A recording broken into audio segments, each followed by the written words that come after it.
సృష్టిలో సర్వోత్తమమైనది మానవ జన్మ. దానికి కారణం మనిషికి మాత్రమే ఉన్న బుద్ధి బలం. మనిషిలోని అంతర్గతమైన బుద్ధి ఒక నిర్ణయాత్మకమైన గుణ విశేషం. శక్తియుక్తులన్నీ అతడి బుద్ధిని అనుసరించే ఉంటాయి. మనిషి ఏ నిర్ణయం తీసుకోవడానికైనా బుద్ధి అనేది కీలకం. లోకంలో ఎవరినైనా మంచి మార్గంలో నడిపించేది సకారాత్మకమైన బుద్ధి ఒకటే. అదే మార్గదర్శి, అదే అంతర్యామి. సమాజంలో వ్యక్తి బుద్ధిమంతుడై ఉండాలంటే అనేక విషయాలు ప్రభావితం చేస్తాయి. పుట్టి పెరిగిన వాతావరణం, విద్య, సంస్కారం, జ్ఞానం వంటివన్నీ బుద్ధి బలాన్ని ఇనుమడింపజేస్తాయి. బుద్ధిమంతుడైన వ్యక్తి నిరంతరం ఎరుకతో ప్రవర్తిస్తాడు. తన చుట్టూ ఉన్న వాతావరణం పట్ల సరైన అవగాహన కలిగి ఉంటాడు. అటువంటి వారు ధర్మబద్ధమైన జీవనాన్ని గడపడం ద్వారా లోకంలో మానవత్వాన్ని ఉద్దీపనం చేస్తారు. సృష్టిలో రూపురేఖ విలాసాల్లో మనుషులందరూ ఎలా ఒకేలా ఉండరో బుద్ధిపరంగానూ ఒకేలా ఉండరు. కొందరు మందబుద్ధి కలిగి ఉంటారు, మరికొందరు ఒక మోస్తరు తెలివిని, ఇంకొందరు చురుకైన బుద్ధిని కలిగి ఉంటారు. వారిది కుశాగ్ర బుద్ధి లేదా బుద్ధి కుశలతగా చెప్పవచ్చు.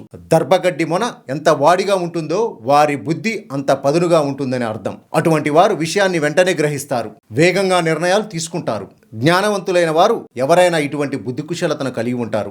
స్వామి వివేకానంద వంటి వారు ఈ కోవలోకి వస్తారు. బుద్ధుడు, వర్ధమాన మహావీరుడు, కబీర్ దాస్, పండిత రవిదాస్, గురునానక్ వంటి మహానుభావులు వారి బోధనల ద్వారా ఎంతో ఆధ్యాత్మిక ప్రగతిని సాధించారు. ప్రత్యక్షంగా అనుభూతి చెందిందే సత్యం అన్నాడు బుద్ధుడు. అహింస, సత్యం మనుషుల జీవితాలను ఆనందమయం చేస్తాయన్నాడు వర్ధమాన మహావీరుడు. అంతర్గత శుద్ధి లేని హృదయం సకల దుర్గుణాలతో నిండి ఉంటుందని రవిదాస్ ప్రబోధించాడు. ప్రేమ, సోదరభావం, సమానత్వం, ఆధ్యాత్మిక భావనలు మానవజాతి పురోగతికి దోహదం చేస్తాయన్నాడు గురునానక్. ఇలాగే ఇంకా చాలా మంది మహానుభావులు లోకానికి మేలు చేసే బోధనలు చేశారు. వీరంతా మామూలు మనుషుల్లోంచి వచ్చిన వారే, కానీ తమ బుద్ధి కుశలతతో మానవ జీవితాన్ని కాచి వడపోశారు. అందుకే వారి బోధనలు ఎప్పటికీ మనకు దారిదీపాలు, మార్గదర్శకాలు. సంస్కృత ధాతువైన బుద్ధి పదానికి సామాన్యంగా తెలివితేటలని అర్థం. ప్రాచీన కాలంలో ఈ తెలివితేటలను జీవన్ముక్తి, ఆధ్యాత్మిక చింతన కోసం వినియోగిస్తే ఆధునిక కాలంలో బతుకు తెరువు కోసం ఉపయోగిస్తున్నారు. బుద్ధి వక్ర మార్గంలో పడనంత వరకు మనిషి చిరంజీవి. ఎందుకంటే రజస్తమో గుణాలు ఎప్పుడు బుద్ధిని తప్పుదారి పట్టించడానికి పూనుకుంటాయి.